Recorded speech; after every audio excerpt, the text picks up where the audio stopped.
Moonshine. Moonshine. All right. That's good. I haven't had moonshine in a while. I'm from Kentucky. That means a couple things. Yeah, it's Kentucky Fried Chicken. Yes, sir.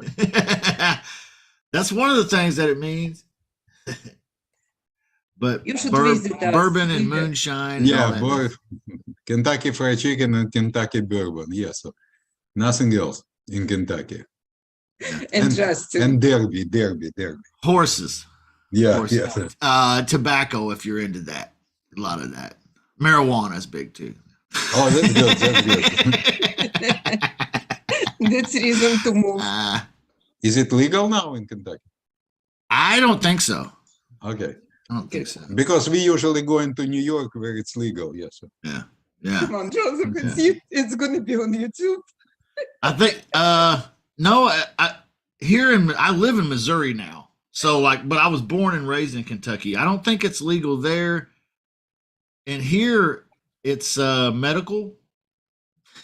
Medical is everywhere. Yeah. So you gotta, have a really bad headache or something to get a card. I don't know. It's good to see everybody here. I'm filling in for Claude today. This is kind of unusual, but I am filling in for Claude today, and I don't know where he's at. Does anybody? Where did he go? I don't know. I really don't. So wasn't he in Idaho for a good while? I mean, he was speaking this weekend. Yeah, so it's what I think. He's speaking somewhere. I thought in San Diego, no? You what? I thought that he's speaking in San Diego. Oh, San Diego. Yeah, maybe. I believe so. Yeah. Or Idaho. But we all agree he's speaking somewhere. Yeah. Wherever he is, he's speaking. Exactly. Yeah.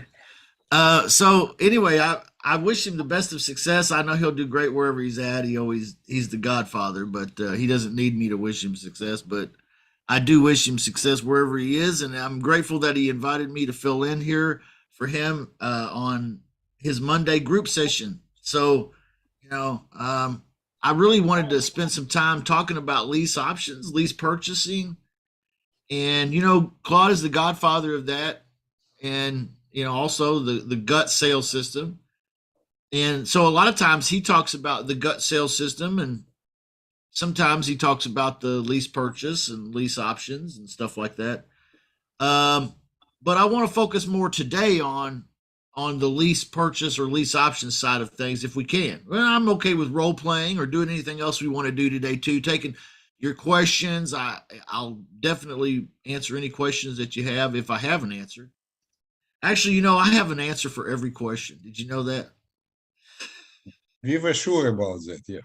I have an answer for absolutely every single question that could ever be. May not be the right answer, but you've got an answer.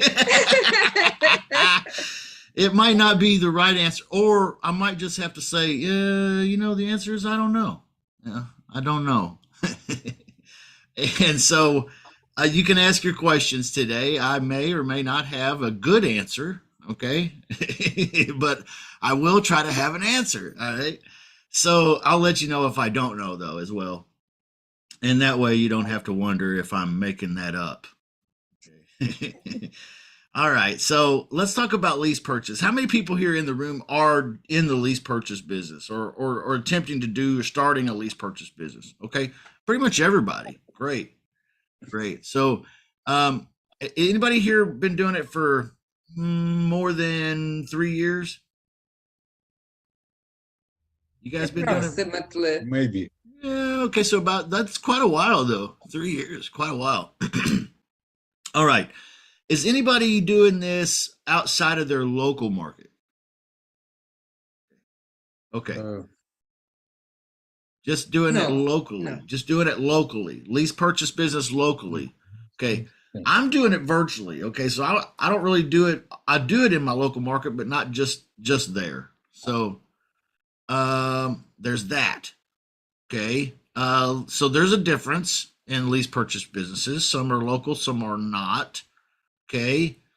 I I think we can all agree there are some similarities though. Okay. And let's talk about what some of these similarities are. Let's dial it back to the basics for a moment. And let's talk about lease purchase or lease option basics. Everybody understands the difference between lease option and lease purchase. Okay. A little bit of a difference, but not a lot, not a grand difference. All right. All right. So, what are the benefits to us as an investor doing lease purchase? What are the benefits? Because there's reasons why we want to do lease purchase.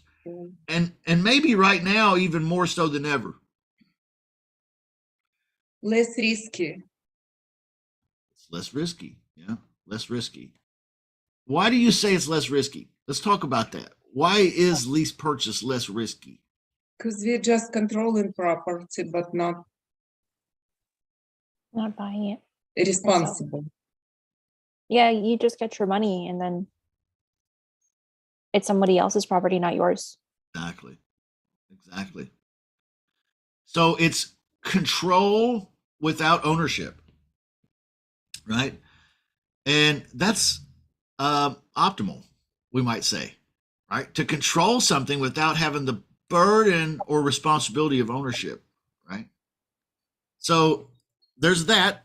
So no risk because of no ownership. That's what you guys are proposing. I agree. What are some other things we could say about the no risk?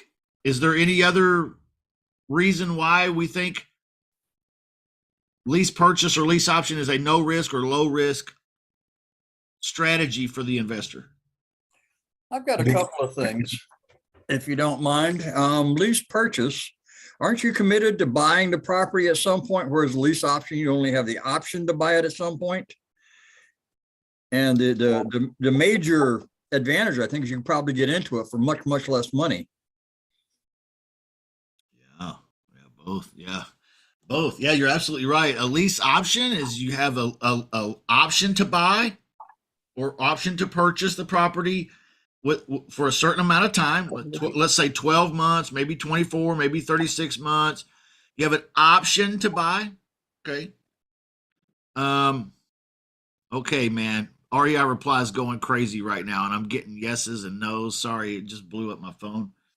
So you have an option to buy a house right here in a time frame, and during that time frame, you're going to be able to lease it as well. Okay, but there's no commitment to buy; it's just an option. Correct.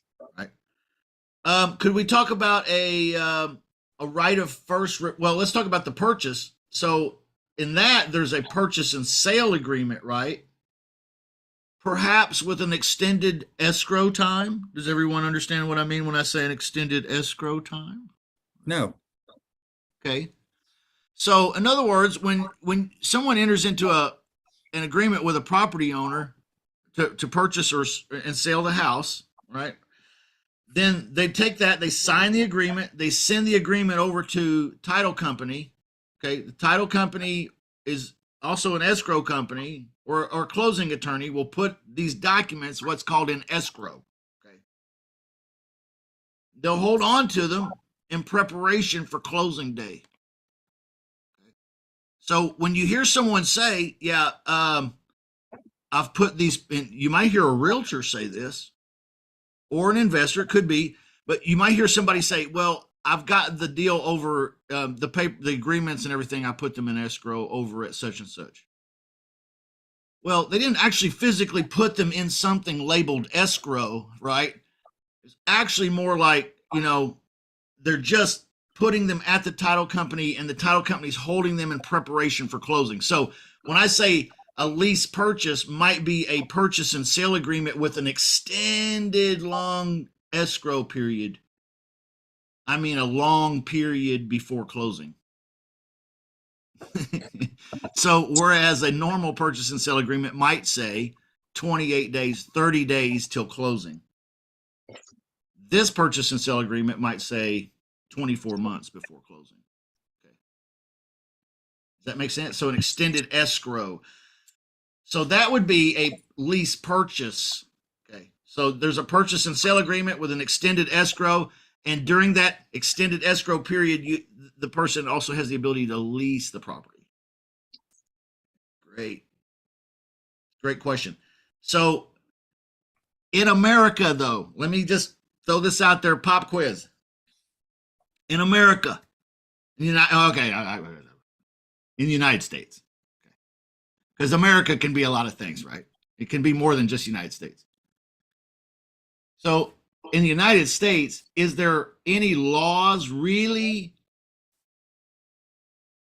that when a buyer enters into an agreement with a homeowner to buy a house, that they have to buy? Because we're talking about the difference between an option, which is an option. Everybody knows what an option is. Either you want to or you don't. Doesn't matter. It's your option. Purchase and sale agreement, you're committing to purchasing. They're committing to selling. Extended escrow. But how real is the commitment, y'all, on a purchase and sale? Is the buyer just really, really locked in here, or maybe not? Someone tell me. No, So the buyer can always walk out. The buyer can lose some money or deposit, whatever, but nobody can, it's what I believe, nobody can push him or her to buy it. You can make it hurt for them not to buy it at the end, but at the end, if they don't want it, they don't have to, right? I don't know. It's a good question. For all of my Canadian friends, in Canada that if a buyer doesn't perform, he's probably going to get sued and he's going to lose. He's going to be forced to pay some kind of a damage. Ain't that right, Canadians? Okay. United States of America people, not so much. Right? Is it possible you could be sued for damages for not closing? Yeah. Yes. Yep. It's possible to be sued. Does it happen really very often? I don't think it's ever. I've sued several times. We threatened to sue several times for what's called specific performance. To sue a buyer? Yep, 100%. Okay. All right. So there you go. It can happen. Okay. But usually the earnest deposits your liquidated damages. So Yeah. So usually in the purchase and sale agreement, right, it says something like earnest money deposit. It's also called good faith deposit sometimes, right? So that's what you're putting in escrow along with the contract, okay, in case you back out. Then the seller collects those earnest monies as damages, right? That's typically how it works in the United States. And then there's typically no lawsuit, but, all things are possible. And, we're kind of going the way of Canada in a lot of ways too, right? So I think things will follow. I think you'll see them tightening the screws down at some point. It's probably going to likely happen here where, you'll have to really know that you're going to close. And man, these wholesalers that are doing ugly houses for sure. It's going to be tough. No, probably not, but good questions and good discussion, really. Yeah, so there's a difference between the options and the purchases, but to me, really honestly, because I know that in my purchase and sale agreement, even on an ugly house deal, because it has earnest money in it, and I'm putting down very little earnest money, really. And because it also says that if I don't perform, then the earnest money goes to the homeowner. It's non-refundable.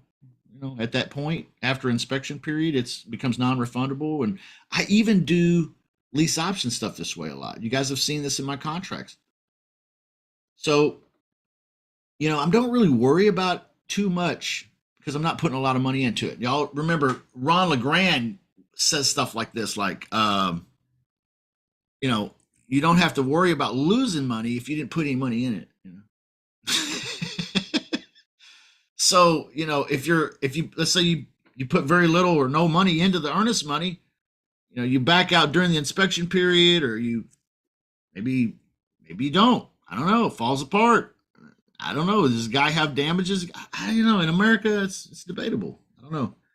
The United States, debatable. I have no qualms whatsoever about doing a purchase and sale agreement and then assigning it away. Okay, why would I say that? Does anybody want to talk about that? Is that also maybe another way that it's low or no risk? Because we're going to fill out the paperwork, but then I'm going to assign it and walk away. Right? We're talking about benefits of lease purchase, lease option to the investor. Okay? We're talking about assignments here now. We could do a sandwich that's staying in the middle, but I'm referring to assignments now. So we're wholesaling lease options now. Right? Very, very little risk because I'm not even staying in the middle. You're going to have heirs and assigns in your contract too. So you mean that little phrase in the contract that says, hey, the guy that wrote this contract, let's all agree right now that he's human and he's probably made some errors and mistakes, and let's not hold him liable for that. Is that what you're talking about, Randy? No, I'm talking about that little phrase in the contract that says this fellow is going to buy it, or he may pass it on to his heirs or assigns. Oh yeah, and or assigns, yeah, absolutely. So I've got a gift I'm going to give everybody today. If you don't have it already, and some of you do, but it's a letter of intent that I'm using to prospect in this giant $1 million plus market, and we'll take a look a little bit at some leads today, and you guys can ask any questions you have. But me and my group have been doing this experiment in the multi-million-dollar properties and sending out text messages and getting leads and corresponding with the leads, talking with them. And it's going good. It's going really good. So we've been doing it a week. So we just started. All right. So I'll show you what progress we have. But it's very nice to me, knowing the investor, that I'm going into these situations with the idea to assign these to a tenant buyer. So not a lot of risk. I mean, what if I mess up? What if I mess up and I got the purchase price all way wrong? What if I agree to a purchase price that's way too high? Is that bad? Is that gonna hurt me? You can always renegotiate. Or I could cancel, right? I do have in my agreement a cancellation period, right? So I could cancel even. What if I get the rent wrong? What if I'm like, oh my gosh, this $1.8 million property and he wants $9,000 a month? I don't know if that right. Is that right? I don't know. What if I get it wrong? Make an addendum. I could make an addendum. We could renegotiate. I could cancel. Mm-hmm. Walk away. Or maybe somebody comes to me and says, hey, you know what? I really been wanting to live in this neighborhood, on this island for this long. And I'll do that no matter what it costs. Boom. Oh, wow. Oh, okay. I don't know. Maybe, I don't know, weirder things have happened. I think you have a much better chance of getting something like that to happen in the high dollar properties, because if you're a multimillionaire, the Joe Biden's economy is not killing you like it is the working guy. Guy's trying to buy a $230,000 house, with at 7% as opposed to 3%, whereas a guy multimillionaire, I'll buy it. Here's the cash. Right. $1,000 a month off to you and me might be like, oh wow, whew, no way. But to somebody else, it's like, whatever. Pocket change. Yeah, that's cool. So it's an experiment. We're experimenting. But I feel good knowing that I'm going to assign this deal. So it's not gonna stick around on my plate. Okay. When you assign something, someone describe to me what that means when we're assigning a lease option. or a lease purchase? What does it mean when we assign something? This is that you sell the rights of the contract to another person. It's a good answer. Anybody want to add to that?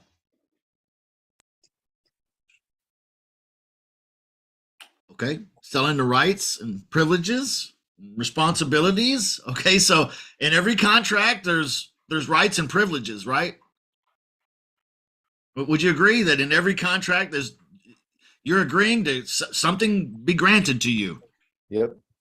Usually in exchange for something. Those are responsibilities. Okay. So you have rights and responsibilities. Oh my God, let's stop right here. Oh, wow. Life. I don't care what they tell you on TV. It's always rights balanced by responsibilities, right? Mhm. So can't have one without the other. So in a contract, there's that. So when you assign your contract, you're replacing yourself. You're selling your rights and responsibilities, right? Both go. And basically you're being removed from it. They're stepping in your stead, you know. Is that a good way to describe it? Absolutely. So can we do that to ugly houses? Why not? Sure. Can we do it to lease options and lease purchases? Yep. You Wait a can. minute. You can assign a lease? Can you? Can you assign? Okay, I can do an ugly house. I can assign an ugly house, which means I can do an ugly house purchase and sale assignment, right? That's ugly houses use purchase and sale agreements. I mean, Yeah. I can assign that easy. On a lease option or a lease purchase, now I've got an option or a purchase and sale agreement and a lease. Can I assign that too? Yes, Sure, Are you sure? yes. yes. As long as local law or something else doesn't prohibit you, yes. All contracts are assignable unless otherwise explicitly stated. Not legal or financial advice, but that's my understanding. I like the disclaimer at the end there, Bailey. That was awesome. he Appreciate that. he said it really fast, like the car dealers, you know, like all money back to all money due to dealer. I don't want to take up too much time, but you guys understand what's up. Yeah, that's great. You're right. Well, everything is assignable. Did you know that if you have a problem kid, you could assign that kid away to the state? Oh, really? You could assign your parental rights and responsibilities away to someone else. I didn't know that. Too late. Isn't that called boarding school or the military or something? I say that to my club members, my students, because it's shocking, I think. Oh my God, you think about it. Think about little Junior in there. He's in there playing with his fire truck and little Hot Wheels. And you're in here as a parent, and little Jimmy doesn't know, but if you wanted to, you could just sign him away, assign your rights as a parent, assign your responsibilities as a parent to somebody else. And little Jimmy would have to move. To what age?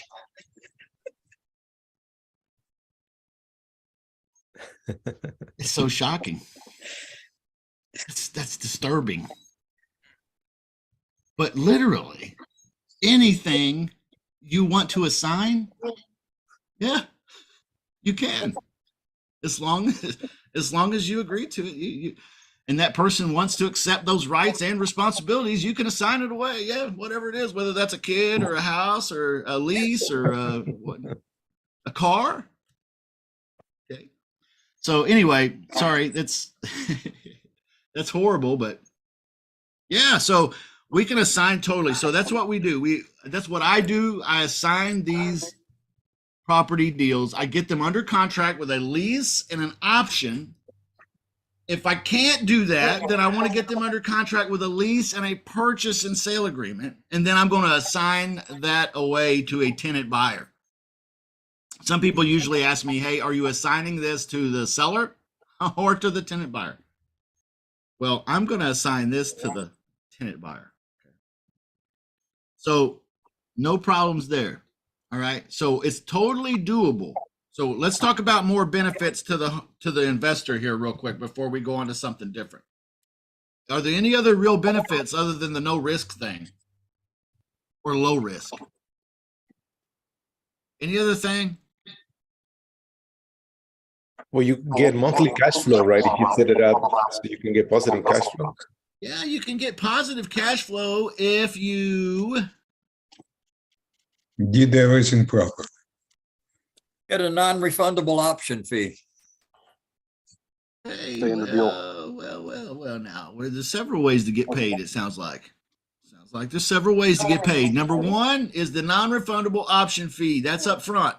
Okay, I do not call it a non-refundable option fee really, because legally in my paperwork it's an assignment fee. Okay. All right. So my paperwork is set up as lease option assignment, just exactly like an ugly house is. Where you assign an ugly house contract, I'm literally just assigning my lease option. Okay, so I do an assignment. I get a non-refundable assignment fee, okay, or option fee, you can call it. Some people erroneously call it down payment. Why is that an erroneous term? Someone Because tell me. you have to pay back a down payment. Down payment goes towards the purchase. Option money doesn't necessarily. An assignment fee or option fee doesn't necessarily have to reduce the purchase price exactly, but a down payment must reduce purchase price. Also, why can we not correctly refer to it as down payment? Someone please tell me, why is this an erroneous term also besides what we've just said? Not the owner of record. We aren't the owner on record. That's a good point. There's another reason too. Anyone know? Equitable interest. It does give the tenant buyer equitable interest. Doggone it. Now we're getting in hot water. In some states, it's considered like a land contract or contract for deed or agreement for Right. sale. It's owner financing, right? Now you're gotta have to foreclose instead of evict if something goes wrong. Oh no. Let's not call it down payment then. Okay. What's another reason why we can't call it down payment? Or if we do, we're erroneously calling it down payment.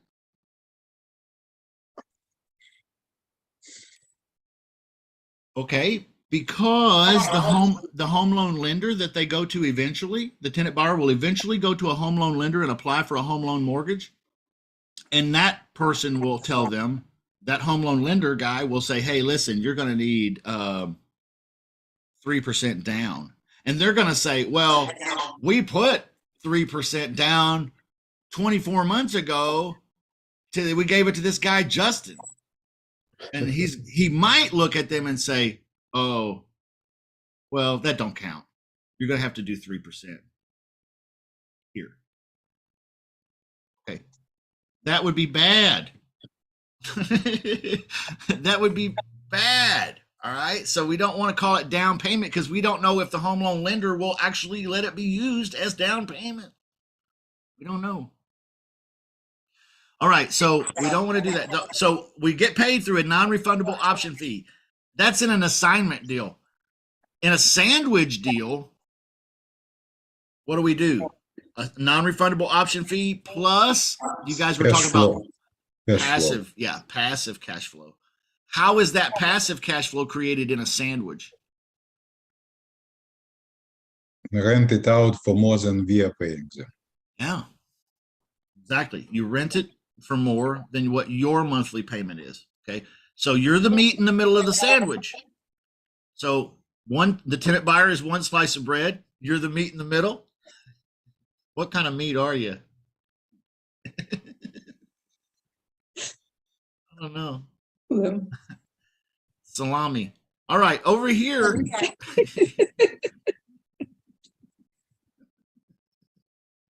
And then over here, we've got another slice of bread, and that's the homeowner.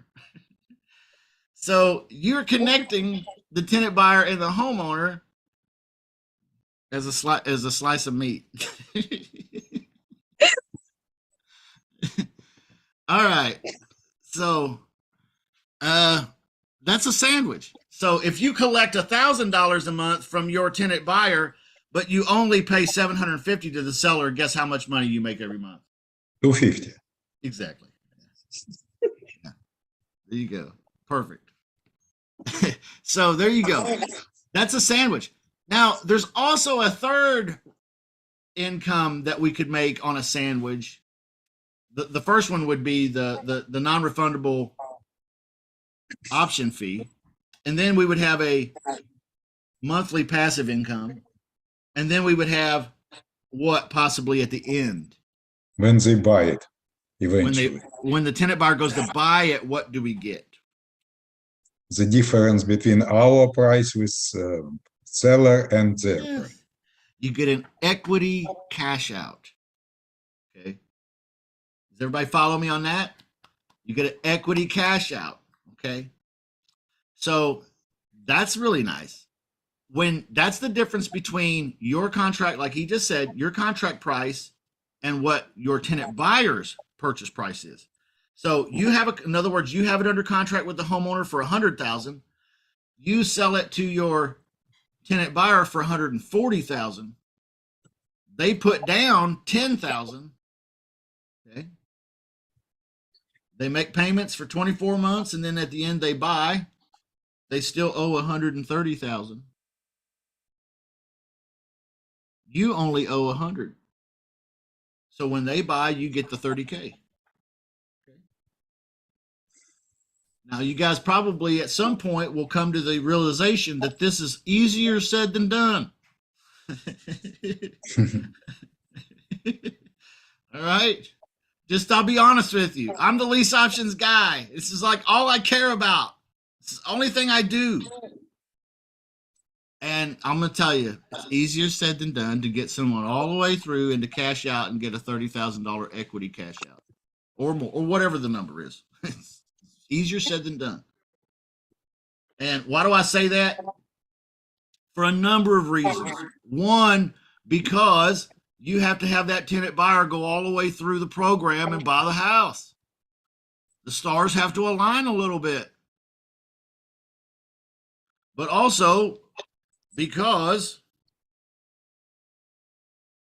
well, that's really the biggest reason.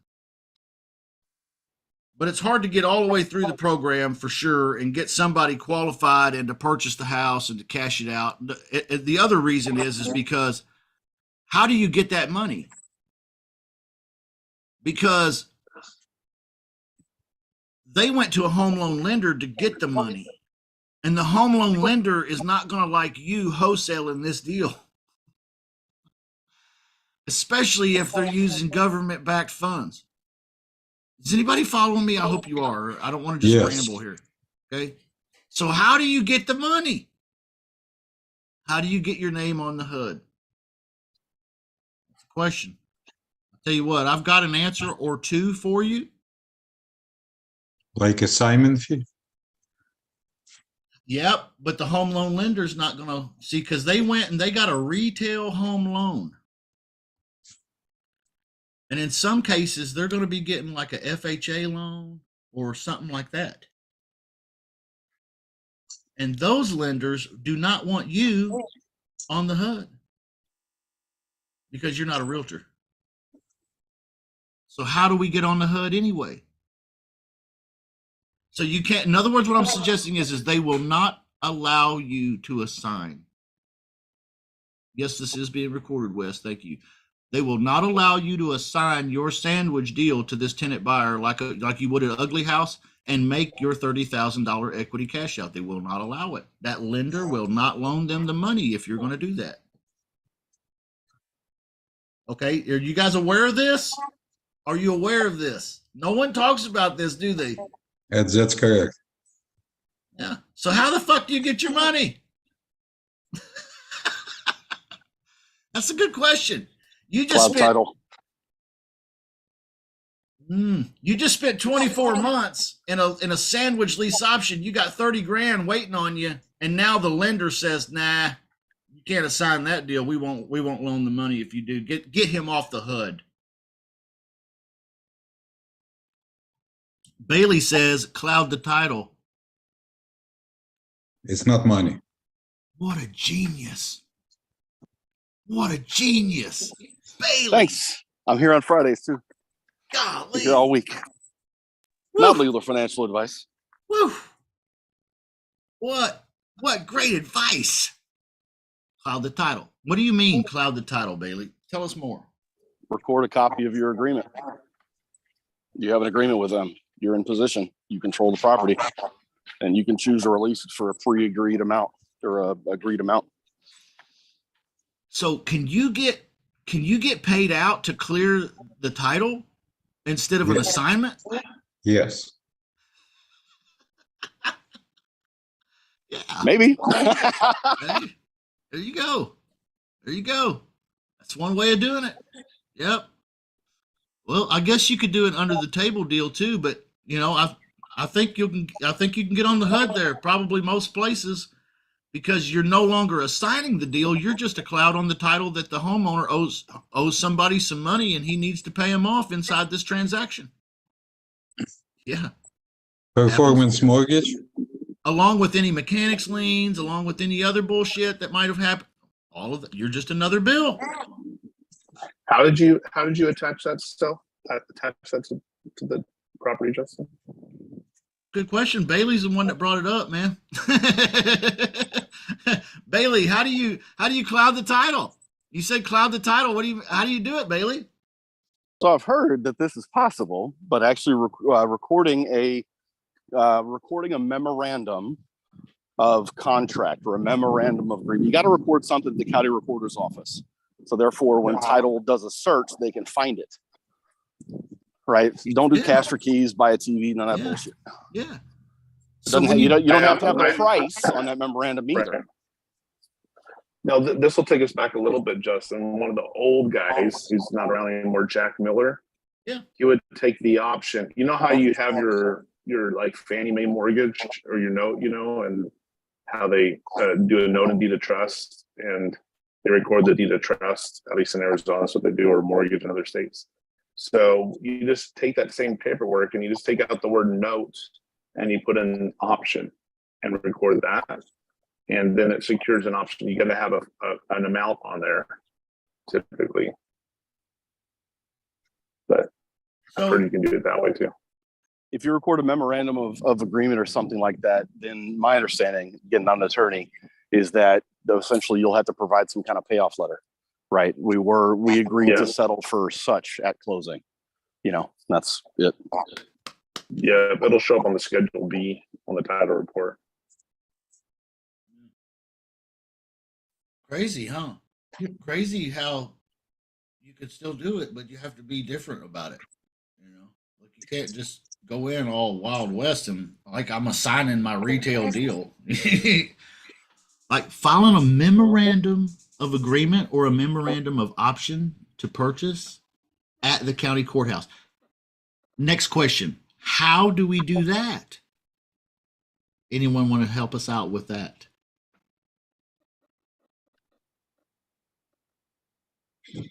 Well, you got to have something to record. Well, yeah, you got to have it under contract first, right? 100%. Get a mobile notary, have them come out and meet you at the property. That's a solid way to do it. Have a mobile notary come out and notarize your option or your purchase and sale agreement. That's fine. And maybe notarize your memorandum right there in front of the homeowner. Exactly. Or, That's yeah. Right. Or could I just call a title company and say, hey, will you guys set up a lease option or lease purchase closing? And we want to file a memorandum to cloud title as well. Would they do it?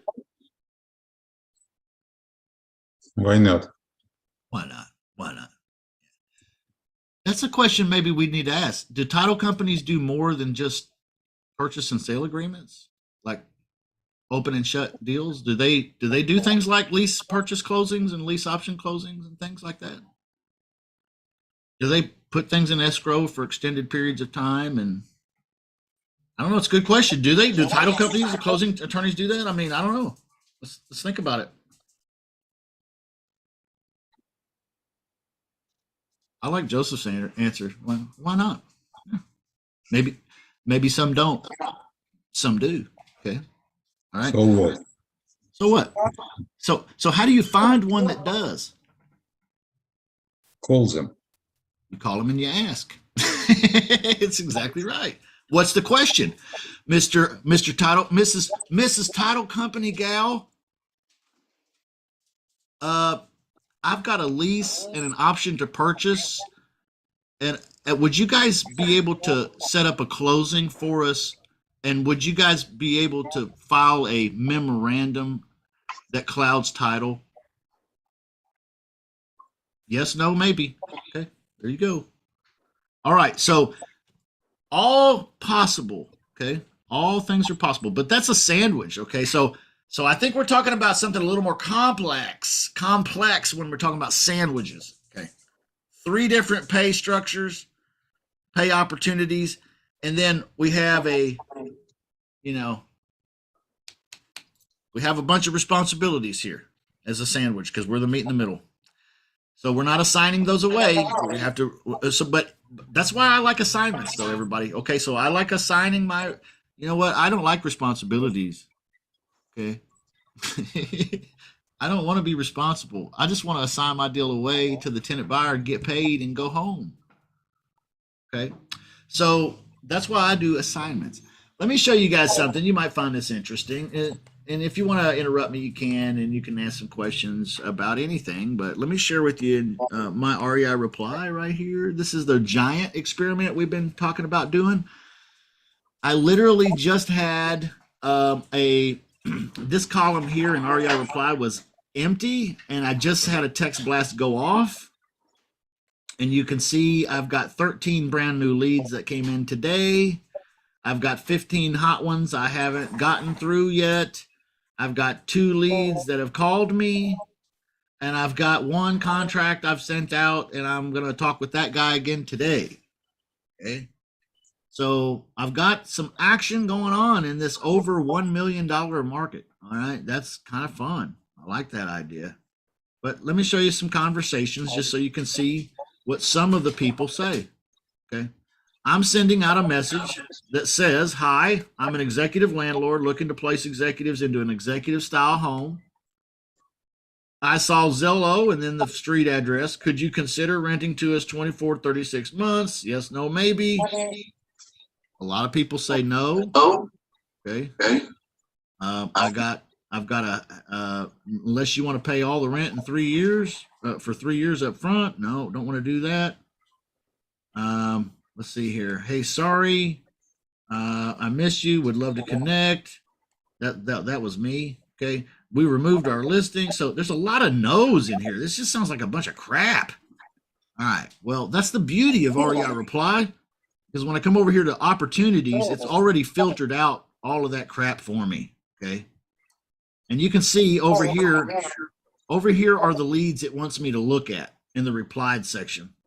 Okay, this person said they removed their listing. So I'm going to actually drag this over here and drop it in the trash can.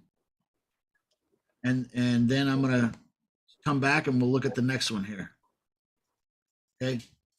What backs up your promise to buy? You will give me a $3 million mortgage on a debt-free property worth $3 million. Okay, I'm not sure what he's talking about yet, so I'm going to save that one for later. He's trying to have some kind of conversation with me. Let's look at the next one. 500K down payment and balance over 10 years, full price only. Okay, but we're talking about a property that's worth almost $2 million. So yeah, he's still wanting a bunch of money down. That's probably not going to work. Okay, so I'm going to throw that one away eventually too. This guy said maybe. Okay, that's nice. I'm definitely going to call him. Okay, so I'm going to put him over here in the that section. All right, let's take a look at another one. Okay, I'll think about it. That might be. I might send this guy a text message back and say, "What's there to think about?" Right? What's there to think about? Did I click the same one? Let's see. No, it's a different one. Yes, I would consider renting. The home is currently occupied, though the photos on Zillow show vacant. Current occupants are on the way out. Happy to negotiate and discuss options. Megan. Man, what a good lead. Okay. So I'm getting some good leads. Let's just take a look at some of the ones I've already sorted. Yes, possibly. Some of them just straight out say yes. All right. Which is really kind of cool. Because now I'm talking to somebody. What I'll do is I'll text some of these a little while and kind of figure out where they're coming from. I'll get what I'm looking for is I'm looking for 5 things. Okay. If you want to put this in the back of your mind, it'll save you time and money, because when I'm getting a lead like this, I'm going to interact with it on text, or I'm going to have my virtual assistant do this, but I'm going to interact with them before getting on the phone with them. This is just me. I'm going to find out, 1, their name. Number 2, is the house listed on the MLS? Why do I want to know that? Anyone? Why do I want to know if it's on the MLS? You want to avoid a lawsuit and having to pay the realtor. I just don't want to tread on that. Yeah. It's not really my thing. I'm not going to get sued, but he might, the homeowner might. So let's just not even bug with that. So I want to know his name, at least his first name. That's also helpful because I can check PropStream and see if I'm talking to the right people as homeowners. Okay. You're talking to a guy who says his name is Jerry, and you go look at PropStream and the homeowner's name is Frank. We got problems. You ain't even talking to the right people. So I want to know his name. I want to know if it's on the MLS. I want to know if it's vacant or occupied. Why do I want to know that? Anybody tell me? Vacant or occupied? Can I do a lease option on a property that's occupied? No. Not really. Some people are like, well, you could go talk to the people that live there and see if they would want to buy it. Yeah. Well, I don't know why the owner wouldn't just do that.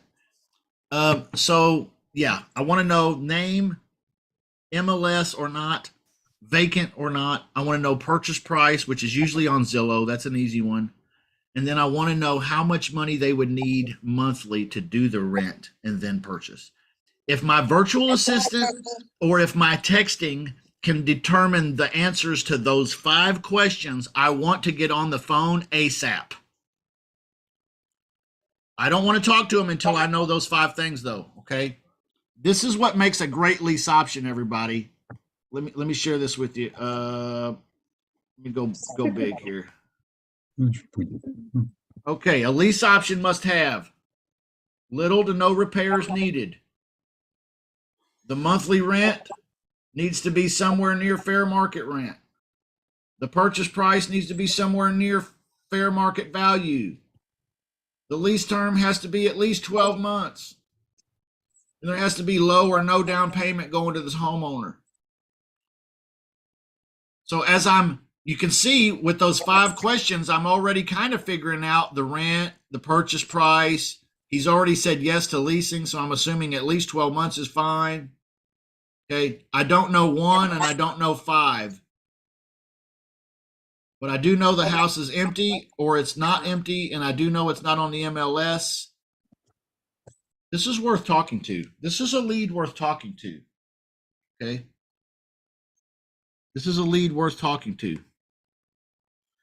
So what I'll do is on my REI reply is I will come in here and I will all my lead replies come back here into this list. I'll sort them. That's the first thing I'll do is I'll sort them and I'll put them into the hot leads, the ones that are hot, and I'll throw away the trash. And then I'll start corresponding with those leads to find the answers to those 5 things. Okay. Once I find the answers to those 5 things, I want to set an appointment and I want to talk to them. Okay. If I can do this, honestly, Claude says 5 times a day, but I'll just keep it real with you. If you could do this 2 or 3 times a day and actually get on the phone with someone 2 or 3 times a day, that's probably enough to do a couple deals a month. So, that's a little bit what REI reply looks like. at least this one in this way.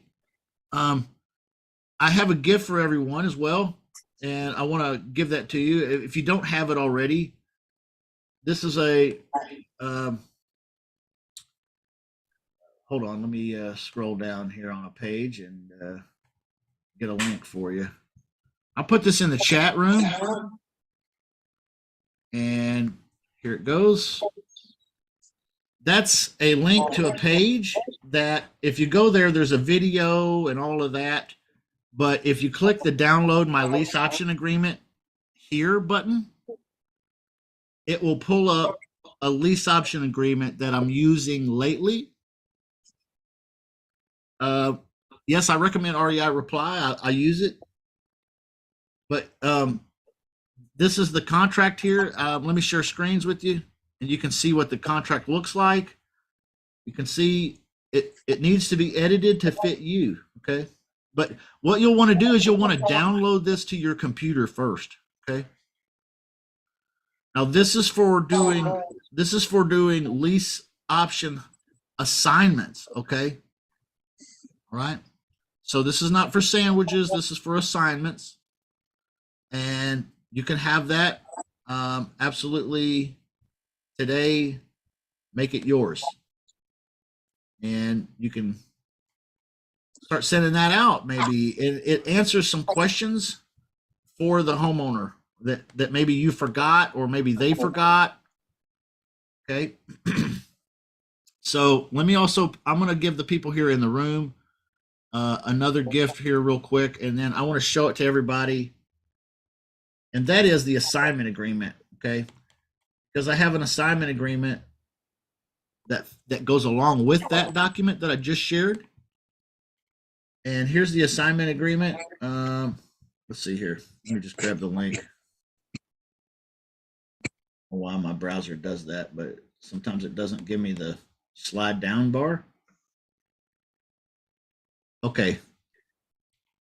I've got the link now. I'm going to put this in the chat as well. This is the assignment.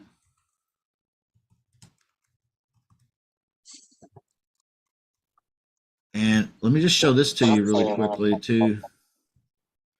Just real quickly while we're wrapping up here, we got about 5 more minutes. Here's an assignment agreement that goes along with the document I just shared with you. And you can see that it's almost like propaganda. I mean, really, I mean, your agreements should be marketing pieces. I really believe that. Okay. I mean, the whole purpose is to get them to sign. So make it look like something that somebody wants to sign. So that's what we're trying to do here. You can see it has all the information, but then the second page is an assignment fee payment plan. Oh no. Oh no. Did he just go there? I did. Uh-huh. You know, it reminds me of when I was a kid. Who was the cartoon that said, I thought, buddy that. That was the little bird in Tom and Jerry or something. I thought, Tweety. Yeah. Yep. That's it. I thought, buddy that. Yeah. I just went there. That's an assignment fee payment plan and a promissory note. Okay. All right. I'll just let your mind go wild with that idea. Okay. Right. So that's how you can do an assignment and still create some type of passive cash flow. Nice. Ooh. Wow. Right. And Justin, Awesome. I have a question, Justin. Yeah. I don't know if you already went through this, you know, I came in late, but for these $1 million properties, are you choosing a specific part of the country to do this? Are you staying away from California? Or You know something? what? I did Florida, 1 million to 10 million. Okay. Okay. For sell by owner houses, single family residence. Okay. Florida, Texas, California, and Oklahoma. I don't know. Oklahoma. I don't know. Sounds good. Yeah. Okay. 4 states. Did I do one other? I don't know. I pulled like all 4 or 5 at one time, the entire state, anything over 1 million. Okay. For sale by owners, Zillow listings. I had them scraped, pulled them all together. There were only 435 in all 5 states combined. I texted 150 of them last week. I had over 30 positive and maybe responses on 150 texts. Okay, today I just sent out another 150 and I've already got 12 new leads that come in. Okay, so keeping up is like. Where are like you a- getting most of your yeses from, though? Florida, Texas, or California? You know, they seem to be scattered around, like all around. Like I'm Oh, getting, okay. you know, California. Financials, There's some financial California situations. Yeah. Yes, and then the higher markets are like they're financially savvy people. Mm. Hmm. So they're used to thinking about things in terms of cash is king. And I don't turn loose of my cash for nobody unless I really, really want some shit. So I get wanting to do a lease option. That kind of offer makes sense to me because I'd do the same thing. Okay, so you talk to a guy that's got a house. I'm sorry, you talk to that guy. That's one way. You talk to another guy. He's got a $60,000 trailer sitting on a nice 1 acre or half acre, quarter acre lot. Okay. I don't know if I could do this lease option thing. You know, I never heard of that. This seems awful sketchy to me. This might even be a scam. I'm not sure. I'll have to think about it. But the guy with the $2 million property is like, you know, yeah, let's talk about that. Okay. Big difference here. That's why I think I'm getting overwhelmed with leads Yeah. because it just makes more sense to these people. Okay. So again, we're just playing around. We're just experimenting because I'm used to doing bread and butter, which is, you know, 250, 350,000. You know, that's where I've been making a living for the last few years. I'm experimenting with these giant jumbos because, man, wouldn't it be cool to do 4 deals a year and then just like tell everybody to kiss your ass?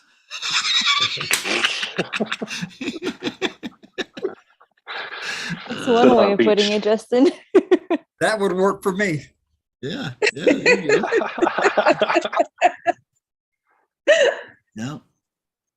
Hey, All right, Justin, so- is this Zoom going to be up after this? Are you going to post this? Yeah, I'll post this in Zoom. Yeah, that's cool. Because I missed the first half. I apologize. I was actually talking to a seller that found me over the weekend, and he has a house that still has a loan on it, but it's a nice house. So we're going to talk this afternoon. Okay. Yep. I'll be putting this up in the chat in Zoom, and then you guys can just watch it at your leisure. I also may be able to migrate some of these links over there, some like the documents. I just put in my my website there, and I help people build out their REI reply and get going in the business and stuff like that. If you're interested in that, that's my pitch. Okay. Other than that, it's been a joy being with you guys and gals today. And anything I can do real quickly before we call it a day? I have a question, Justin. Yeah. Real quick. Let's say we get a house under contract. Can we partner with you to find a tenant buyer or something? Yeah, I'll help you with that. Sure, no problem. Okay, I'm going to charge you 50% of the deal, though. Okay. no problem. You do. Yeah. All right. Good. Negotiate with him. Well, see, Claude's trying to teach me that, y'all. I got a soft spot for people, and he's like, hey, you need to be tougher. You need to be tougher. All right. Love you guys. Thank you. I'll see Take you. care. I'll see Thank you you. next time. Thank you. Thank All you. right. Bye-bye.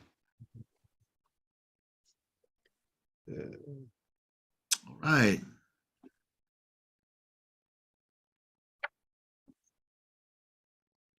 What's going on, everybody? It's good to see you. We got a new group in here now. Some of you are new. This is my club session, so y'all can welcome to stay for my club session as well. But yeah, we usually meet right after Claude's group meets, which is why I usually don't attend Claude's group, because I'm kind of trying to get ready for this one. But this is the session every week where we've been doing the giant experiment. So we started it a couple of weeks ago with scraping and texting and all of that. Now this is the second time I've sent a text blast out. And like I said a little bit ago, my phone is just blowing up like crazy. And I'm getting leads left and right. Last week, I was a little caught off guard because I was expecting, like I said, I scraped those 4 or 5 states. I pulled off like 435 for sale by owner listings. I text blasted them the message that, I'm an executive landlord. I want to place some executives in an executive style home, lease, and then purchase. Would you consider that? Yes, no, maybe. I thought I was going to get 3, 4 people to talk to tops. Because in the bread and butter market, that's kind of what it's like. So if I'm texting 50,000 to 650,000, I send out 150 texts, I'll probably have 2, 3 people say yes or maybe, or how much down, or possibly, or I'm not sure what you mean, or can you explain, or some kind of something like that. So in the bread and butter market, it's a little bit tighter. Up here, I thought it was going to be that way in this giant market. It's actually not. It's actually like overwhelming. Okay. All right. So I have my bread and butter business in one REI reply account, and I have my other giant here in this particular REI account. And I was not expecting them to be so heavy last week, but carrying both loads was a bit of work. And so what I've done is I've made some arrangements to have somebody help me with these, and we're just going to keep rocking and rolling through these giant leads. Today I have a phone call scheduled with the guy that I sent a contract to last week. So hopefully in front of you here today, I'll be able to call that guy that I sent a contract to last week, and we'll see if we can get him to sign it. Okay. Might be a chance. There's a chance. Okay. Because I talked to him. He said, I sent him the text message. He said yes. I talked to him. He's got an Airbnb property that's eating him alive. Okay. He wants to get out from under it. He's got it booked through December, but he still wants out. Okay. So he's talking to me about doing a lease option, putting a permanent tenant buyer in the property. Okay. I sent him my letter of intent, which is just like the one I just gave away, except I changed the top to say letter of intent instead of actual purchase, purchase and lease. Okay. So I just changed the title to letter of intent. I sent it to him. I goofed up everybody. Okay. Let me see if I can find this lead and I'll show you what I did. You guys will take comfort maybe in this. Okay. Let me share the conversation with this gentleman here. All right. Let me see what I can do here to slide up. Come on. All right. Here's the correspondence with this gentleman. I sent him the same message as everybody else. Hi, I'm an executive landlord looking to place. Are you guys seeing this? Yes. Okay. Yeah. All right. He called me back. He didn't even text. He called me back. And then he texted the answer, yes. I have an automated message that said this. Hey, sorry I missed you. Would love to connect about the property. I'll try to reach you ASAP, Justin. Okay. That's automated. Okay. He called me again. And then he sent a text, just called back. All right. He's kind of chasing me a little. And then I sent him a nonsensical message. This is where Mr. Justin derailed for the week. Brain fart this is like brain fart Wednesday. I did not butt dial him. But I sent him this message. Yeah, sorry I butt dialed you. I'm tied up at work. Can I call you and speak in early afternoon, say around 12 p.m. noonish? See, I'm trying to set him up where we can talk to him on camera here, okay, in front of y'all. So the message doesn't even make any damn sense, but it gets worse, okay? I said, hey, sorry for the delay. Is it possible for me to call or for us to speak within the next hour? He says, I can chat now if you like, Kevin.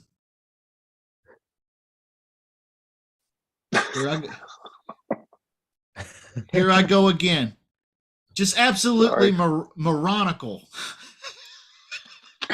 Does anybody else do this? Like what happened is I got this lead confused with another lead, and I was saying the wrong thing to the wrong girl. Okay. I said, sorry, I accidentally dialed again. And then I had the balls to say, hey there, thank you. We'll be sending our written proposal to your email shortly. He's still interested. I haven't even talked to the guy at this point, but I'm already sending my contract out, right? Then he says this, I didn't see anything come through. What in the world? My email is kevin.meese. Okay, and then I said, sorry, I sent it to kevin.niece. Niece. Just insane. And that is true. I did. I was, after I figured out that I was talking to the wrong lead, I got back on the right lead and I sent him the agreement, but I sent it to the wrong email address. I misspelled his last name. Then it says, then I said, perhaps we can discuss again on Monday. If you haven't received the document in your proper email shortly, let me know. Should be there. Also, Kevin, see, I try to use his first name because I'm like, man, I have proven myself to be a moron. Let me try to build some personal human connection here, Kevin. Also, Kevin, this is my phone, so I'm sometimes away, my office phone, so I'm sometimes away. My cell phone number is 816-875-6961. If you'd like to reach me more directly, no problem. I never heard nothing back. I got worried because I was like, oh, man, I screwed the pooch on this one. Then I sent him a message like the next day or the day after saying, just checking to make sure you received the letter of intent. Then he said, yes, I did. I was like, game on. Okay. No, I said, okay, thank you. May I follow up with you Monday? He said, sure. I'm getting stoked again. I said, thank you. I'll try calling again Monday, early afternoon, if that works. He said, sure, sounds good. Hell yeah. Right on. It's good stuff.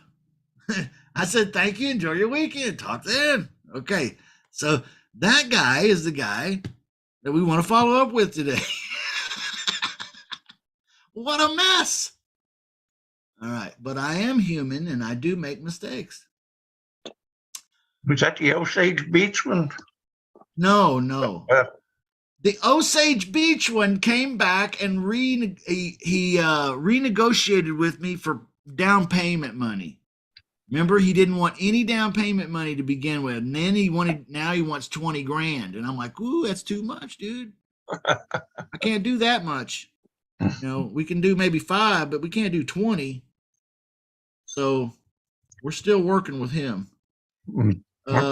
That's in a different REI reply account. That's in the bread and butter account because that was 450,000 or something. So this one here though is the jumbos, and I've got to call this Kevin guy here today. So we'll do that while we're live here together. But I also always take time to answer any questions anybody has, or maybe role plays or anything. Does anybody have anything popping off in their business that we can work on or help you work on today before we continue any experiments? Is anything that's happening for you? What's up? So yeah, I just contacted a guy this morning, and it looks like he has 200K on his $550,000 house still on mortgage. Would you still try to use this strategy for that if he was open to like a sub 2? Well, that's a good question. I mean, he owes 200,000 less than it's worth, and he wants to sub to it to you. No, he owes. No, opposite. He owes 200. He owes 200 more than it's worth. No, just 200. Oh, he just owes 200, and it's worth what? 200? 520. Oh, it's worth 520. Oh, hang Holy on. shit. 560. Yeah. And he's willing to sub to it. Well, I need to talk to him this afternoon. I'm just wondering if that would be an interesting deal. Because Well, so it's definitely yeah. interesting. Yeah. I mean, what makes it interesting is $250,000.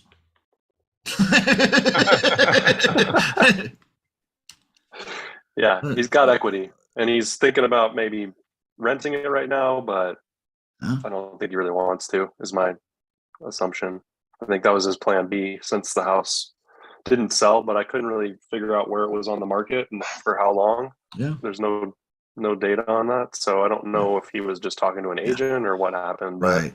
it's up for rent right now, so I need to get the full story.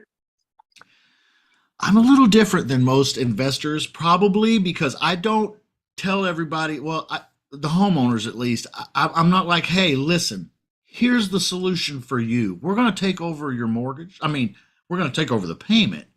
Yeah. But we're going to let you, keep it in your name, and then we're going to take the house, deed it over to us. Yeah, I don't do that, and I also don't say, hey, listen, we're going to lease the property, then we're going to give you this money, and this is, just exactly how it's going to play out, and that's really what you should do, Mr. Homeowner. In your situation, you should do this. Never ever approach it that way. What I do is I'll say, Mr. Homeowner, here's the facts of the case as presented to me by you. Replay what he said to you. In light of these facts, what things are most important to you? I want to include them in our agreement here. Okay. Let him start telling what's important to him. I just want out of here. I just want somebody to pay off what I owe and let me walk away. Whatever his story is, he's telling you what strategy to use. Yep. That makes sense. Right. So that's the strategy you present. Okay. If he says, well, it's worth 5 something, and man, I only owe 2 something, and I don't want to fiddle fart around with renting it, but it won't sell for the full asking price, and I'd really like to get that full asking price, that full value, or something close, but I'm in a pickle too, and I need to do something quick.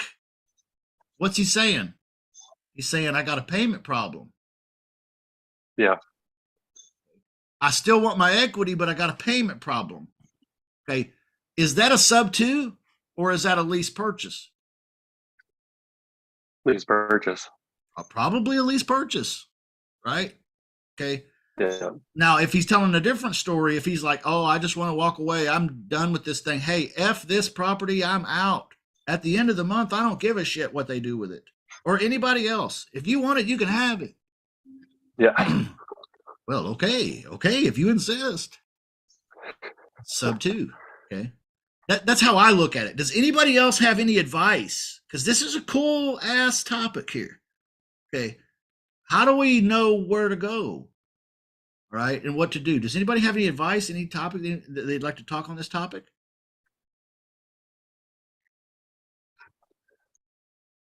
Okay. Yeah, I mean, I had another lady last week that she bought a new house in July, and she was going to sell to Open Door, but 5 days before they closed, Open Door pulled out. So she's still trying to close on this house in November, but she needs like 82K down to close on the house. And yeah, she's really in a pickle. We're hoping to do a sub 2, but if we can. I think she's just going to forfeit her $14K that she already put down on the new house. Yeah. Yeah. You know, there's a movie called Glengarry Glen Ross. You guys ever see that? God, gotta watch it. It's Glengarry. Glengarry is one word. Okay, Glengarry, Glengarry or something. It's so Yeah. popular. Just start spelling it, and it'll auto populate for you in Google. But you got to watch that because that's the quintessential salesperson movie. Okay, and it's real estate based. It's all about selling real estate. That's the best part. But anyway, yeah. In that, Yeah. I'm sorry. In that movie, there's a line at the end where, and it's just loaded full of Hollywood stars. Jack Lemmon looks at Kevin Spacey and he says, "You know what your problem is?" He said, "You don't know how to keep your effing mouth shut." He said, "You violated the first rule, is you never open your GD mouth unless you know what the shot is. And you shot it, man. You've blown it for everybody." Man, that's huge. You never present, hey, here's sub 2. Hey, here's lease option. Hey, here's really until they're already saying, yeah, this is what would work for me. That's the best way to do it, in my opinion. Yeah. Yeah. You never open your mouth until you know what the shot is. Because chances are, if you miss, what happens? You lose credibility, you lose interest, you lose hope, you lose their interest. I don't know. Yeah, this guy said this, and I don't know. Okay, you get into that kind of shit. So I like the approach of just letting them tell me what's the best way. If you can get them to do that. Okay? And I realize in some cases you cannot. All right. I hope you get that one, man. I hope you get that one. That sounds like a really interesting deal, Kevin. $250,000. That'd be really nice, wouldn't it? Vacant properties with multiple mortgages. That's the biggest problem right now. The market turned off and these people are stuck. Wow. I'm gonna write that down. I'll write that down. Maybe that's a filter I need to look up. Vacant properties with multiple mortgages in my local market. Yeah, if you can find it. Yeah. PropStream's probably got that. Can I find that Yeah, I'm on sure you PropStream? Yeah, there's vacants on PropStream. But can I find multiple mortgages? I don't know if it has that filter. Yeah, you I can. mean, you can definitely. They've got multiple mortgages on there. Oh, nice. Yeah, there you I know go. you can see them. Yeah. Hugo, what's going on, man? Hey, so I know you're using this REI. What's it called? REI Messenger. REI Reply. REI Reply, right? So you're getting from that, but what about your marketing strategy? You know, because I know you do a lot of videos on YouTube. Do you get a lot of leads from that, or what's your marketing strategy? Yep. My marketing strategy is sending out this text message. Okay. I scraped for sell by owners, for rent by owners recently. Okay. And I send out a text message. I only respond and work with the people who say yes. They raise their hand and say, "Yep, that's me. I would talk about that." Okay, great. Let's talk about it. You got 3 minutes to let me know if it might fit or not. That's okay. I learned that from Uncle Claude. Hey, I only want to talk to people that want to talk to me, and I only want to give them 3 minutes. And if they qualify for more after that, cool, we'll talk longer. Okay, that's the rules. All right, that's how it works. Otherwise, you won't be in this business a year from now because you'll be on the phone talking to the wrong people for 20 minutes, and then you'll hate your life. Okay? Zillow and Craigslist? Is that where you find your? Yep, Zillow for sale by owners, for rent by owners. Okay. Now, as far as other marketing channels go, Okay, you can do a lot of other things, all right, but that's where I focus my big attention goes on those things. Okay. Okay. As far as getting leads in your local market, that will not work. Okay. This scraping and blasting thing will not work in your local market because there's just not enough properties in your local market to keep it alive for longer than a week. Okay. Okay. Okay. So I have to go virtually around the country. So I'll pull different states and I'll just go like this week I just did a for rent by owner in Kentucky. I got 305. I think it's 305 listings in for rent by owner in Kentucky. All right. Okay. So that's enough to last me. I do 150 texts a day. Okay, that's all. Oh wow. Okay. And for YouTube, the videos that you make, I mean, how much time do you devote to that as opposed to sending texts? So we all hear Uncle Claude talk about doing this attraction marketing, which is getting on the computer, you know, making a video, making a short for YouTube or something like that. Okay. Where I'm at with that is I have a YouTube channel where I talk about how to do what I do. I have 2,300-ish people that follow me on that channel. And I have literally done like 0 deals direct to homeowner because of it. Mm-hmm. Okay. That's not a channel that homeowners watch. Okay. Now, here's what I do recommend. If you want to do your local market and you want to do virtual attraction marketing for your local market, make local market videos. Okay. Mm-hmm. For example, not like what I do, where this is a video that'll go out on YouTube later this month or something. Okay. This is not something homeowners are interested in. But what they are interested in is when you make a video, hey, Kansas City, this is Justin. Hey, I'm out here buying houses today. I'm actually in the mood to take over some house payments. If y'all know anybody that wants to get out from under a house payment and just walk away, have them call me. All right. Love you, Kansas City. See you tomorrow. Bye-bye. That's a short. Okay. That took 25 seconds. That goes on YouTube. I keyword it, tags, hashtag Kansas City. Okay. Mm-hmm. Okay. Now, when Google, people are searching Kansas City real estate, now Google has my video as an option to show them, hey, here's somebody doing real estate today in Kansas City. If you did that every day, Google would have a lot of videos that are local specific, and they could, anytime anybody searches Kansas City real estate, guess what video they recommend someone watch? Justin's. I'm doing that. That's how you get business locally, SEO locally, ranking high on Google first page locally. Okay. The other trick to that is reviews, Google reviews. The third trick to that is what I call PR backlinks. Okay. So I don't get any real deals from the YouTube channel that I have because it's not what it's geared for, but you could.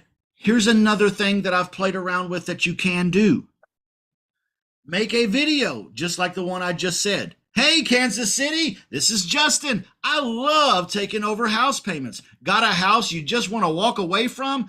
Have no equity? Can't use a realtor? Perfect. I love these types of deals. Call me now. Damn. It's like I used to work for a used car salesman.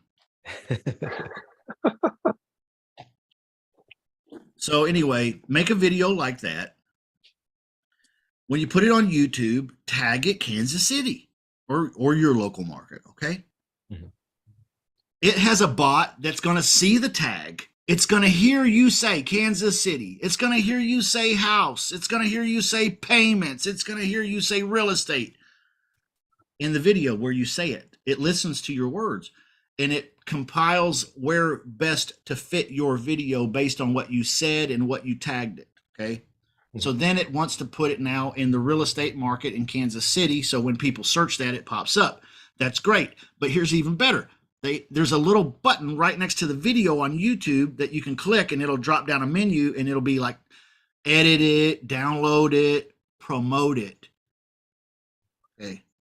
You can click promote, and you can go promote your ad in your local market on YouTube. So now when people in your local market watch YouTube, before they watch their video, guess what annoying ad pops up? Mine. Yours. Yeah. And you can do this, honestly, if you're going to do this really the right way, it's going to cost you somewhere between $15 and $25 a day. Oh, wow. Okay. Okay, because it's expensive. It's not expensive to go nationwide. That's why I do it, right? Mhm. It is expensive to go niche down into your local market. It's very pricey. And when I say very pricey, how very pricey can it be when the profit you would get from one deal could be 10, 15 grand? And we're talking about spending $450 a month or something, you know. $15 a day is $450 a month. That's not an insane marketing budget for a business to have. $450 a month. Mhm. Okay, in your local market. Some people out here in the world are subscribing to Z Buyer. Have you ever heard of Z Buyer? No. Mm-mm. You should look up Z Buyer. And they'll sell you a geographic, like they'll sell you a territory.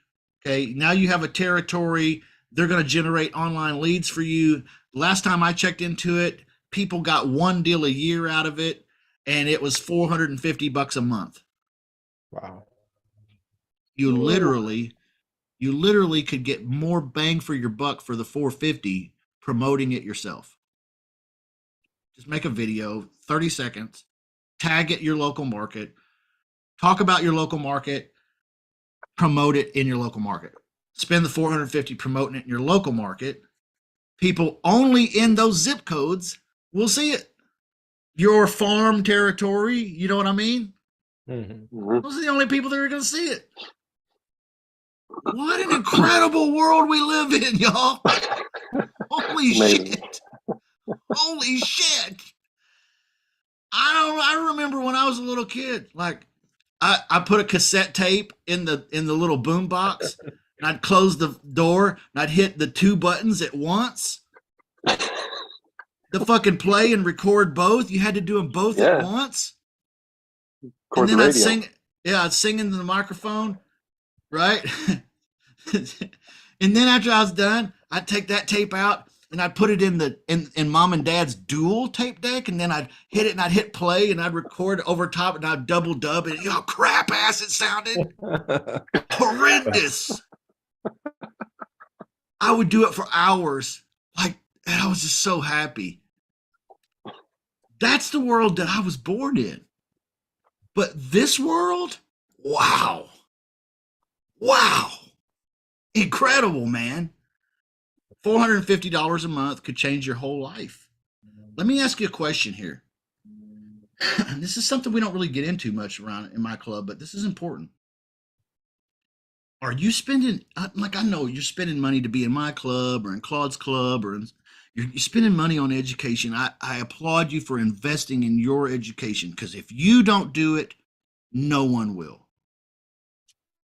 Facts. But are you able to put any money into marketing? And what I mean is what if you had a YouTube channel? What if you had a website? What if you had one of those videos we were talking about and you tagged it your local market and then you promoted it?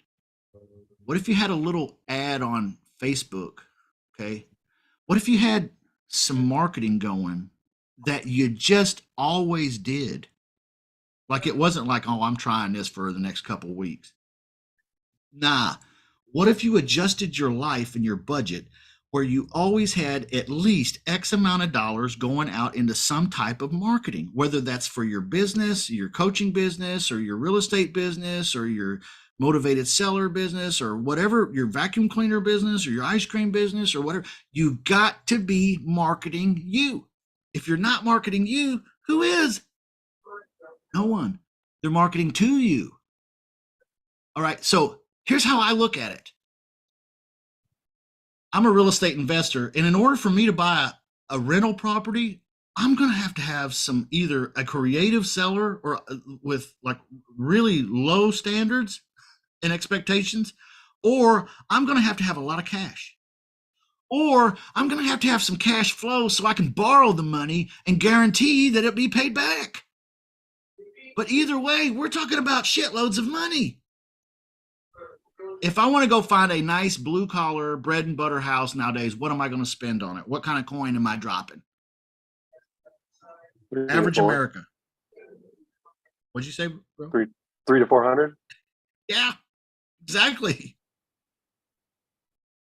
But that's how you make passive income. We all agree with that, right? That's how you make passive income when the world that I was born in. But how you make passive income in the world that you're living in with me now is every ad that I have, every website that I have, right? All those videos that I have, they're all little digital properties. They're digital properties. They're not houses, but they're digital properties that kick off income. Okay. If you're not investing into that, you're missing the boat. Because, yeah, I agree with you. I can't go buy a $450,000 rental property today either. But I can go buy a domain. I can go make a video and promote it. I can't see. The bar's been lowered down here where anybody can get in. Most of us are still going around here scratching our heads going, what? I'm still trying to figure out how to get my first rental property. Shit, make your first video. Okay? It's a whole lot cheaper. All right? I'm not trying to be mean or anything. I'm just saying. For sure. All right, and I'm not trying to down real estate. I'm just saying you live in a world full of opportunities. Okay, so don't neglect them. That's all right. But to answer, that's a really long ass answer to the question. But no, I don't get leads from that coaching channel. I wish I did, and it sounds like that sometimes when people talk. Me, Claude, like we're just getting like homeowners are just flocking in and shit. They're like, hey, I saw you. Like, yeah, Mr. Homeowner, what's going on? Oh, yeah, man, you saw me on YouTube and you love me. Fuck yes. I'm going to send you some paperwork. Oh, you can't wait to sign it? You're beautiful. Hey, thanks for being a fan. Shit ain't like that at all. It ain't like that at all. In fact, I get nervous that a homeowner is going to go find my YouTube channel and be like, oh, this guy's trying to make me a trick. You know, I don't want that. So that's why none of this giant stuff's going on YouTube yet, because I don't want these giant guys going over there and being like, I'm talking to this guy. I'm talking to this guy live on YouTube. Can you imagine? Pee my pants. Yeah. Well, anybody got any other questions before we jump into this? It's been a long session for me. I started at 11 because I replaced Claude today for his session, and then we started this one at noon with my group. So I've been going for about an hour and a half now. So if I sound a little less energetic, that's because I've been going for a minute. Dude, you sound very energetic to me.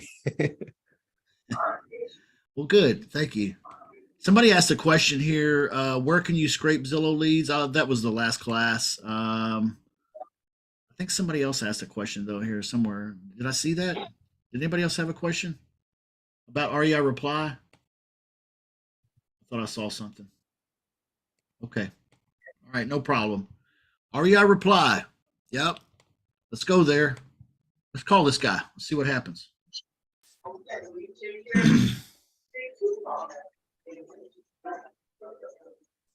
Actually, let me text this guy. Hey, sir. Is now an okay time for me to call and discuss? Let's see what he says. Man, you're lucky that text messages aren't like 15 cents a pop with this guy, because you've had a lot. There's been a lot in there. You know, I've been thinking about that too. You're right, and I wouldn't want to do some of these automated messages and stuff on the bread and butter campaigns because it's just too much. But because I'm only doing such a small amount of these, I was like, yeah, let's go all in. Let's just go all in. And then I was like, baby, honey, think we can afford 5 or 6 cents dozen more text messages? Yeah. She was like, you didn't just say that, did you? And I was like, I did. She's like, okay, just this once. Absolutely. All right, so let me see if this guy responds. Hopefully he will. I kind of have a tentative time to talk to him right now, but you know how that goes. While we're waiting for his response, Yeah. I did have a small question for REI reply. Yeah. If so every time you send out that campaign, it's the first message always going out that's the same. There's no way to change the messages, which ones go out besides the follow-up. I'm talking initial messages. Yeah, so how I have it set up is I have a campaign that's for sale by owners, okay, for lease options. If I want to send a different series of messages or a different set, then I have to create a new campaign. And then when I upload my list, just assign it to that campaign instead of like the other one. Oh, okay. Like, so for example, if you build this out properly, you'll have, let's say, for example, 3 campaigns. One will be your regular bread and butters. The second one would be your for rent by owners, because you got to have a little different wording, right? And then maybe you'll have a giant one too, a giant campaign. Right. Or something like that, so each one has to have its own different set of, and here's where it gets hairy. Sometimes they even need their own set of triggers. Right. Yeah, they're definitely going to need their own for responses and whatnot. The only, I guess where I want to see if I was making it too overcomplicated last night, because I was like up till 4 kind of working on this, but in creating these different pipelines for, like, let's say just FSBOs, because it seems like there's one initial message that you can only use, right? So it's the first one in the campaign that's always going out every time you load leads into that campaign. It won't alternate your initial message, unless, like what you said, if there was a certain separate pipeline or therefore separate workflow, and workflows were campaigns. So like if you use it as workflow initial message 1, workflow initial message 2, like think of it like back in the old days with automated REI, you had your different templates and it would just rotate. So that I was thinking that might be with workflows would just be the way you would do that, because it didn't seem there was any way that you would do round robin with messages on REI reply. Yeah. With automated REI, you could round robin those things. Yeah. You could alternate messages. You could have 15 messages and have it, filter through each one, like 1, 2, 3, change messages. Each different message it sent out was different. Yeah, because eventually that message is going to get, I think not get flagged, but I think the delivery rate would, after a while, will start suffering if that initial message is going out, every day for 3 months in a row. Yeah. Well, I recommend changing the words from what everyone else in the club's doing because it is getting worn. Okay. Mhm. It has been worn for 25 years. Right. Okay. At least. All right. So the message is just old. So rewrite it in your own words for sure. Definitely rewrite it in your own words. Mhm. But how different can you make the message really all at the same time? Not really all that all that No, different. no, So yeah, I don't mean so much I mean, obviously you're definitely going to want to change it in your own words, but I sure. mean like the carriers looking at it from the same number, same type of message. I mean, regardless of what everyone else is sending from Yeah. like one personal account. So like if I sent the same message for 2.5 months every day at 9, I would think eventually they're going to be like that delivery rate's going to suffer because every day this number is sending the same message, like no words changed, no nothing. So that's what I was thinking. The way around it to try to almost simulate a round robin is create a workflow of the different templates that you would have used. Oh yeah. Yeah, that might like Perhaps. template 1, template 2, template 3, and then every What you campaign could also do is create 2 or 3 of those workflows, right? And just let's say you duplicate the workflows, and then you just change the messages a little bit. So let's say you have this one workflow that you have, you right. duplicate that That's workflow. that's what I'm saying. You change the initial message in the workflow. Right. You just Change the multiple workflows. messages and just say this one runs only on Monday, Tuesday, Wednesday, and that Mhm. one runs on Thursday, Wednesday, Friday. Or Right. you can mix it around however you want, right? Right. And then each one of them you can also change it with different numbers. So this is one line, this one is another line, and this has like, generic message and then paraphrase it in like Quillbot or something, Mhm. or have your VA write it with funky grammar. So then the bot can't, or the carriers can't flag you down or stuff like that. Mhm. And misspell words on purpose and make the spacing weird. Like look like a regular person just like typed it in the bathroom really, really quickly. Right. With fat thumbs. Right. Yeah. I like that too. Especially if I got to use a buzzword, one of those words that gets caught up in the spam filter. I'll on purpose not space it from the word in front of it. So, like, is there a lower price? And lower price will be one word. Is there a lower price? Or I'll tag it onto the word following it, or whatever, because price is one of those, you don't want to talk about, or investment. You would never want to, you always misspell that for sure, these buzzwords. The thing is, I want to add this to what Nick is saying here because he's right. And REI reply is complicated a little bit. You can do a lot of things in a lot of different ways. But what I have found is, and here's what I find on a regular weekly basis practically. I will be contacting leads, and here's what I hear from the leads. And this is a little bit hard. It kind of hurts my heart a little bit. When a lead tells me, yeah, I've gotten this message 2 or 3 times a week for the last 6 weeks. Yeah. I've responded to several of them, and you're the only one who ever replied back. It blows my mind. Or the one that they think everyone's in the same company. Yeah. What company are you all with? Because I get this message every day. No one ever responds. That's the part that really blows my mind. Mm-hmm. No one replies when I say yes or can we talk. You're the third person to ask me the same question and the only one to actually talk to me about it. Wow. Isn't that crazy? Mm-hmm. That, you know what that means? That means I am a kick-ass lead instructor. Because I got all kinds of people out there making leads, and they're like, fuck yes, I am really good at this lead gen stuff. But that's as far as they go. You don't want to do that. You want to Yes, there'll be times, a lot of times that happens.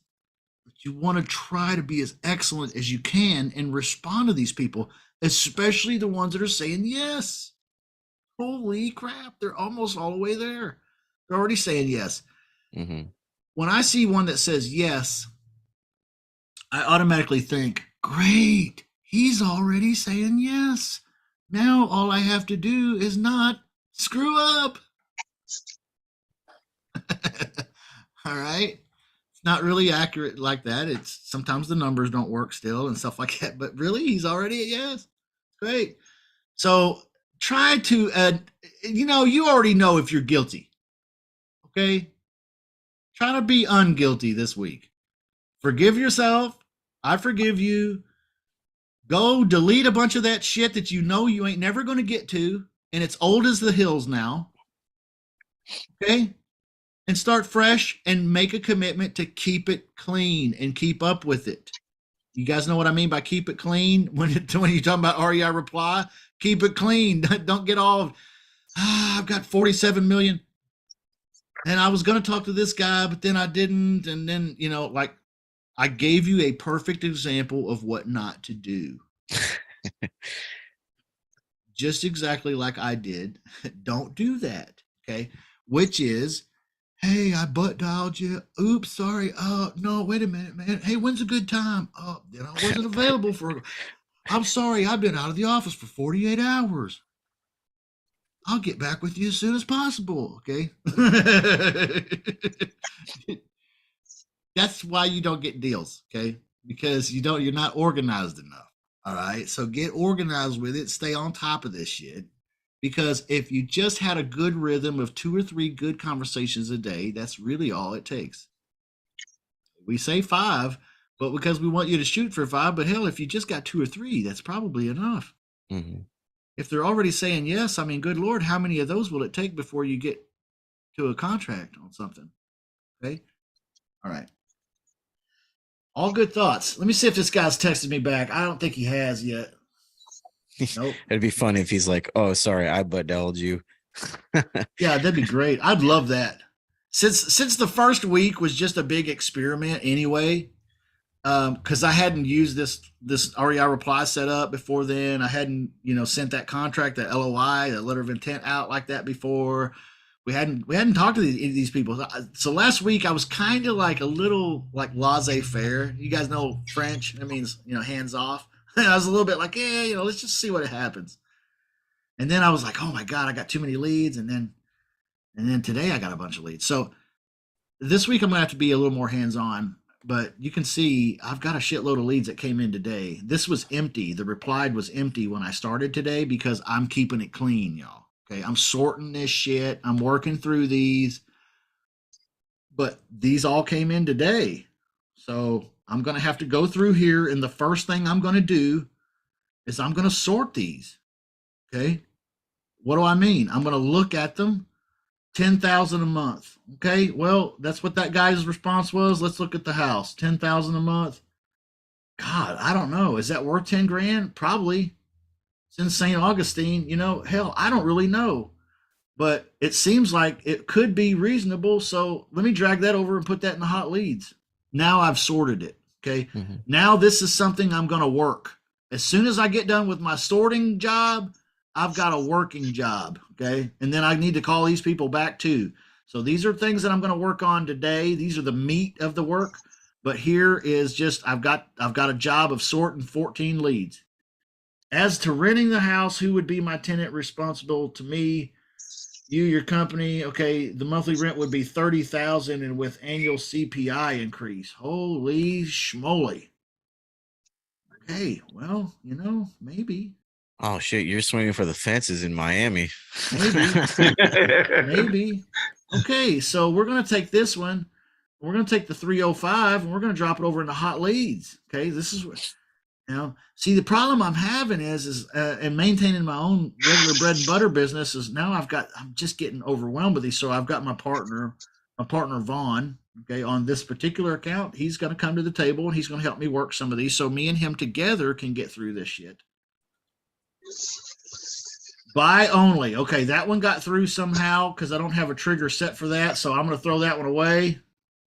But you can see I'm just going to sort these leads, waiting on that guy to respond. And when he responds, I'm going to strike like a viper. No, I'm just kidding. Not at this time, but maybe in the future. Okay. Well, I won't hold my breath, bud. I'm going to drop that in the trash too. All right. Is this okay if we just do this in front of you guys? That's fine, man. What backs up your promise to buy? Will you give me a $3 million mortgage on a debt-free property worth $3 million? Good dog. Well, it sounds like you want owner finance, and I think I'd be willing to talk to you about owner finance. Okay, that's one of them cases where he's not interested in a lease option, and if I was talking lease option, he ain't hearing me because he only wants to do owner finance. Mm-hmm. So I gotta listen to him. $500K down, balance over 10 years. Jeez Louise, $500K. This is gonna be too much. Yep, that's too much. I'm just gonna pitch this one. But Justin, you might be able to talk him down. But listen, I might be able to talk him down, but I'm having a problem already getting through. I'm already having a problem getting through the 21 leads that I already have that are really good. Why do I want to try to make that one good? If it ain't good, throw it away. Just reposted with my realtor for sale. Okay. I'm going to throw this away. This is junk. Now, some of you are probably like, well, see, this takes a long time to sort these. Okay, you're right. It does. And there's a difference I want you to notice. On this giant setup, I don't have a lot of triggers set up to filter. I don't. I have a few. I have FU, I have stop, I have quit, I have cancel, I think. But I don't have a lot of filtering triggers on this one because I'm doing such small numbers in this giant experiment. Like I'm only doing 150 once a week text. So I figure I can sort it myself.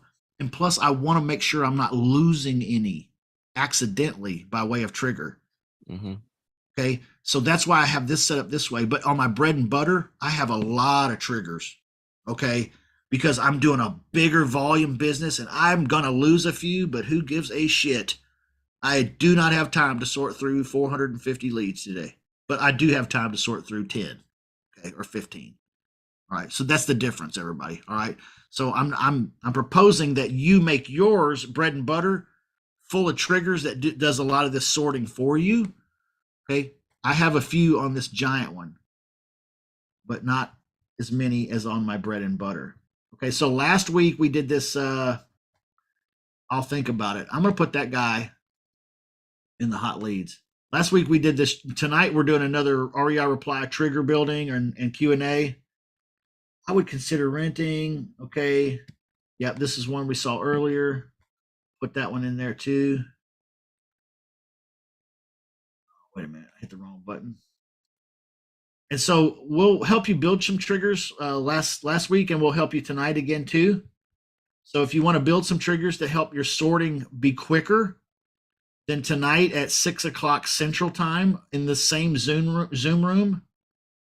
Okay, going rate for rent is 1% of the list price, chief. I'm the landlord though. Okay. All right. So this might be a deal where I can talk to that guy and we do a deal and maybe partner on the assignment fee or something. Here's just a flat out yes. God, I love those. Actually, let me look at that one again because I just get so excited.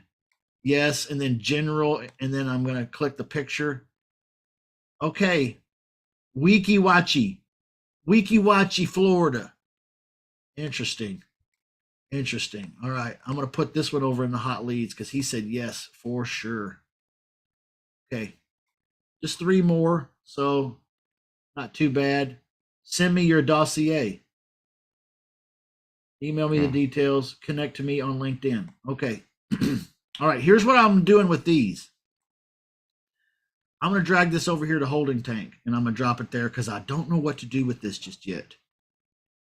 Okay. He's not telling me no, but he's not really, he's wanting me to use email and different shit like this. He actually said,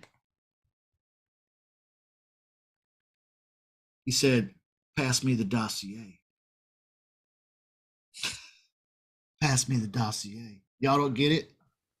Okay. Get it? Pass me the pass the Cavassier. Y'all remember that song? Pass the Cavassier? Mhm. Pass me the dossier. Pass the Cavassier. Hey, that's got some really, really cool rappers in it. You got to go check that one out. Pass the Cavassier. Okay. Everybody's like, how do you spell Cavassier? I don't know. Don't ask. It's hard. It had Mr. T in it. Mr. T. All right. Email the details. Connect me on LinkedIn. Send me the dossier. All right. All right, I will. So let's take a look at this next one. I'm putting that in the holding tank because I don't know what to do yet. All right. So long story short, let's take a look at the next two. This is the last two here that we got to sort. There might be some more come in today. Only house on property needs a full remodel, tract of land ready to be developed. Oh, you know, this sounds like something that my good friend Nick would like down here in Texas. And that's yeah. How did they so it looked like vacant land got peeked in there? Yeah, somehow naked land got in there. Naked land. It's got no house on it. It's naked. All right, so there's that. I'm not really into land, so I'm going to take this one and I'm going to drop it in the trash because I'm not really into land. Okay. Other people are like, hey, wait a minute, I do that one. Okay, well, then on yours, you can do it. Okay, I'm not trying to do this your way. All right, let's take a look at the last one. Yes, he said yes. Oh my God, yes, in Fort Lauderdale, baby. All right, let's put that one in the hot leads. All right, so me and my partner Vaughn, we got 25 hot leads plus 2 callbacks plus a holding tank plus this guy I sent a contract to. I'm trying to follow up with, but he ain't got back with me yet. Have you noticed the trend yet on your leads? What do you mean? The ones that are saying yeses. Have you noticed something? No, tell me what you noticed, man. The price range is always between $1 million and $2 million. Yeah, I did kind of notice that. That's right. I wonder why. I don't know. But anything over 2, they're kind of like either pass me the dossier response or no Right. or maybes, but the yeses, they're all between $1 million and $2 million. Right. Pass me the dossier. Yeah, there it is. Pass the Cavassier. Hey, I must have searched this one before. You guys want a link to this one? Hey, it's Busta Rhymes. Mm-hmm. You know what? I'll be real with you. Pound for pound, Busta Rhymes is pretty much the best rapper there is. All right. Challenge. You can't come up with a better one. All right. Boy. He's just that fucking good. Okay. I mean, Busta Rhymes. You've got Tupac, or you've got He dead. He's dead, man. or you've got man, who's that new kid that's like, hey, Twist is good. There's a lot of Eminem, okay, there's a lot of really great rappers, but pound for pound, Busta Rhymes. Hands down. I can't remember that kid's name. He's not even a kid anymore, but he's really good. All right, well, here's a link to Pass the Cavassier. If you guys want to watch that. And then Glenn Ross.